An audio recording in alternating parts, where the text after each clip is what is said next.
Welcome to Prohibition Public House.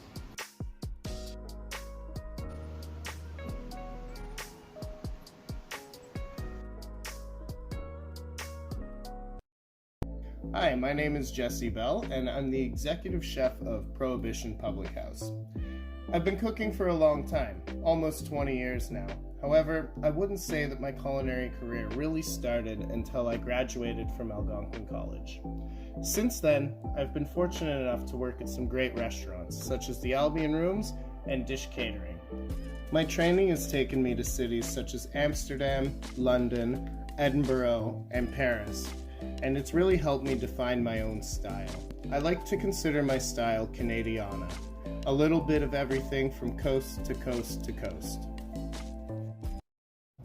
And now for our Starry Night cocktail, the Ramos Blueberry Fizz. So today we're not going to be making a cocktail, it's going to be a mocktail instead. However, when I do have it as a cocktail, I enjoy an ounce of gin in it in place of it. Cocktail shaker, jigger, cocktail strainer, highball glass, plenty of ice. Haskap and maple syrup. Reserved Haskap berries. Maple syrup. Heavy cream. Lemon juice. Egg white. Club soda as needed. So I've measured out all of my ingredients with the jigger from before, and we're just going to start by pouring them all in. There's our blueberry syrup, our maple syrup, our lemon juice, our heavy cream, and then we're going to crack our egg white. The easiest way to do this is to crack your egg in half, split it into 2 parts, and then gently pass the yolk between the 2 parts of the shell. Add your egg white. Okay, and so the first step we are going to do without ice. This is known as a dry shake. The reason behind the dry shake is that we want to incorporate everything and also give it a very fine bubble on the end. We're going to do this stage for about 15 seconds. In the meantime, I've prepared a highball glass. So to prepare the highball glass, all you need to do is let it chill for about 1 minute with some ice cubes in it. For the next step of this cocktail, we'll use the ice cubes so it's easy and neat. Alright, so we've gone for about a minute, or for about 15 seconds on the shaking. Now it's time to add our ice. Pour it all in, set your glass aside, lock your holder in place, and shake again. We're going to shake for another 15 seconds. After shaking, we're going to get our cocktail strainer and strain into our prepared glass. So the reason for both of those shakes is going to become very clear soon. We've created a really nice, creamy, and frothy cocktail. Once it's complete, just top off with some club soda, your reserved berries, and a sprig of mint. And there you have it, a Ramos Blueberry Fizz.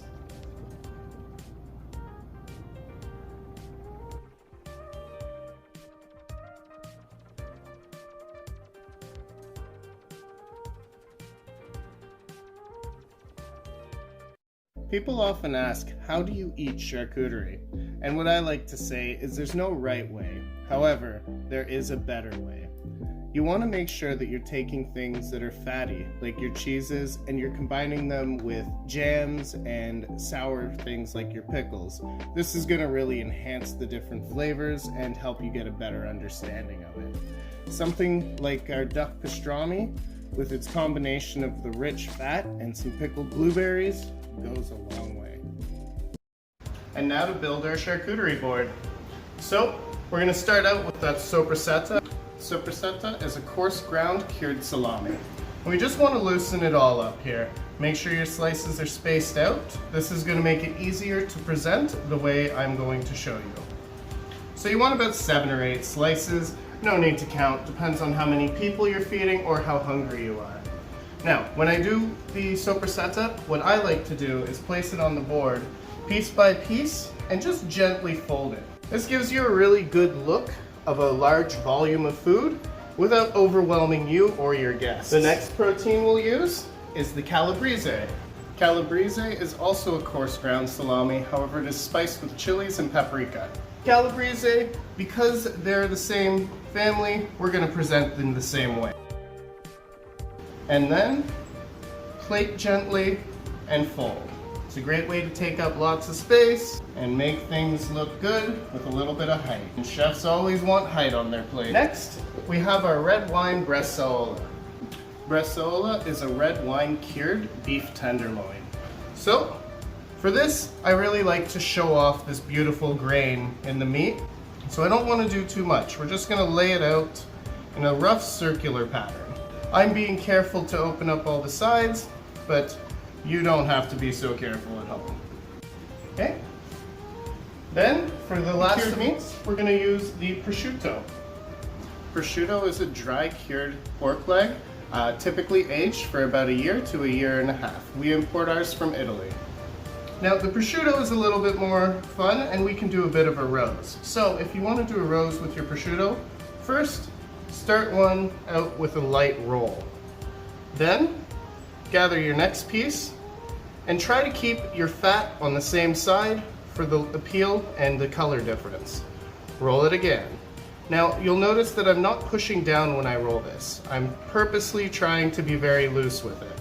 After you've gotten a couple of pieces, you'll have a stable base, and then you just want to fold it around each time. There's one fold and another fold. Note how I'm being very careful to make sure the fat's on top. This adds a really great color contrast, and this piece can take the place of the moon in our starry night board.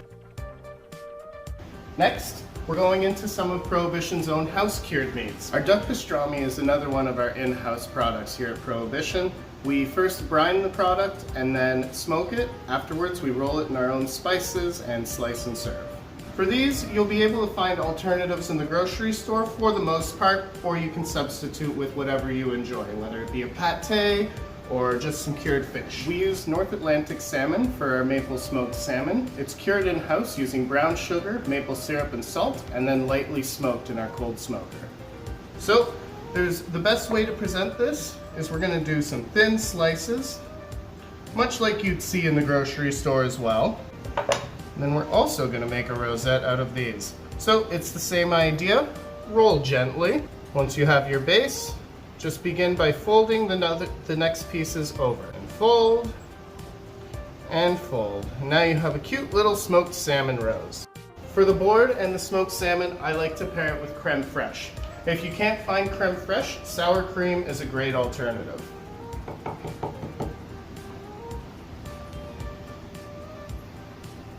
Next, we're going to go on to our duck pastrami.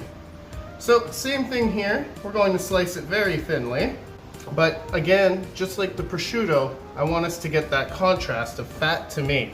So, make sure that you're being careful to stack and place it the same way each time. And finally, we have that lamb rillette from our lamb rillette is another in-house cured product at Prohibition, and it's one we have a lot of fun with. First, we bring in the whole animal. Afterwards, once we're done butchering, we cook it in duck fat for 3 to 4 hours until it's fall apart tender. Then we mix it with seasonings and fresh herbs and smoke the rest.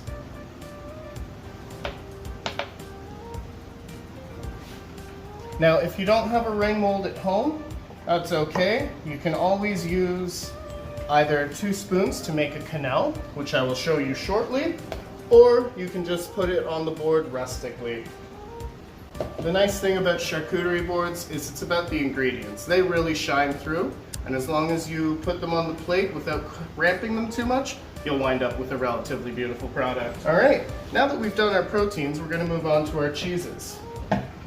I've got the Saint Natouche from earlier. The Saint Natouche is a firm goat cheese. We get it from our local farm, Mariposa. If you remember, that one is our cured goat cheese. Here we have the pâte blanche again. The pâte blanche is a soft goat cheese in the Gouda style. Now I'm just breaking some of them up into smaller bite-sized pieces. More of the firm cheeses I like to leave whole, so it encourages sharing and people mingling on the board. Blue Benedictine, our blue cheese. The Blue Benedictine is a soft blue cheese made by monks in Quebec and is a mild and very approachable blue. The Louis Cyr Gouda. Louis Cyr is an aged Gouda from the southwestern Quebec region. Our St. Albert's smoked cheddar. The smoked cheddar from St. Albert's is a well-balanced cheese, and St. Albert's themselves have been a huge part of the Eastern Ontario region for many years. And finally, our St. Honoré Brie.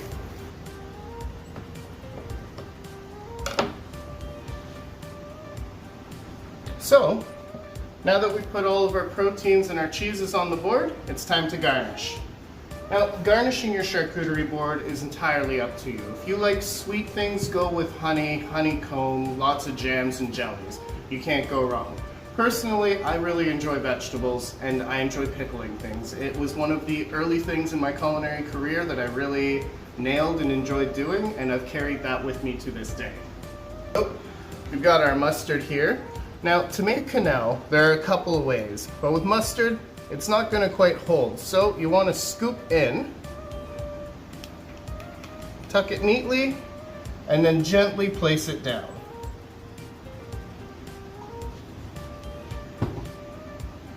For the apple butter, we'll do the same.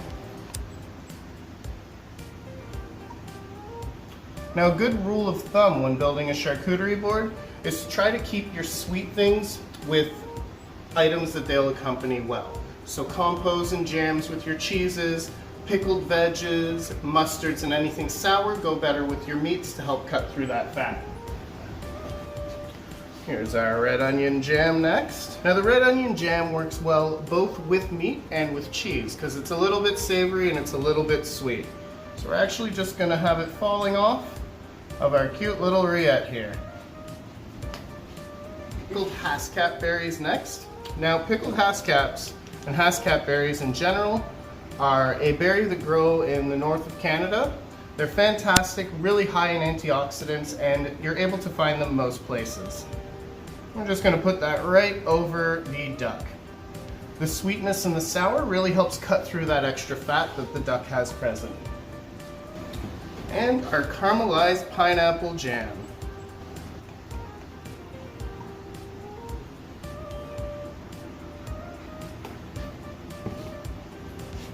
Chili marinated olives, pickled red onions, pickled white beets, turmeric pickled cauliflower, pickled snap peas. Finally, we move on to our pickles from earlier. Got some olives here. And like I said, try to keep your sour with your meats and your sweets with your cheeses. It goes a long way. Our pickled red onions will go with the smoked salmon quite well. And that's actually a very traditional pairing. Our turmeric cauliflower, we'll place that around the board to give splashes of color.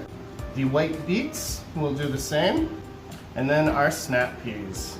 And now, for the final touches, jams, compos, and pickled things are always awesome, but there's always room for a little bit of fresh fruit. Fresh fruit gives you some sweetness, some tartness, and most importantly, a little bit of crisp and crunch. So, take apart your pineapple. You want to cut off both ends first. This is going to make it easier and safer for you to clean it afterwards. So, you just want to go in and find where the skin ends and go cut straight down. It may look like you're wasting a little bit, but this outside layer is very tough and not terribly palatable. And for our purposes, we are going to quarter this, and we will remove the core and give ourselves a nice flat surface at the same time. I'm just going to make the end a little bit prettier. There we have our pineapple. So after it's sliced, keep it together as best you can and slowly spread the slices apart. Lift and place. Another nice thing about fruits is perhaps you have someone that doesn't enjoy meats and just wants to eat cheeses. You can use them to make natural barriers on your board. And a green apple. They're always my favorite, tart, crisp, and a great color contrast.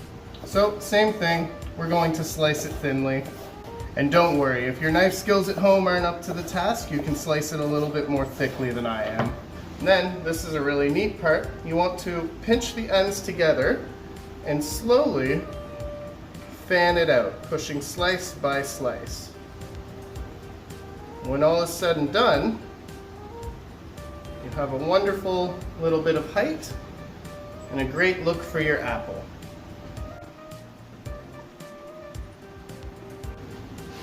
And there you have it, Prohibition charcuterie for a starry night.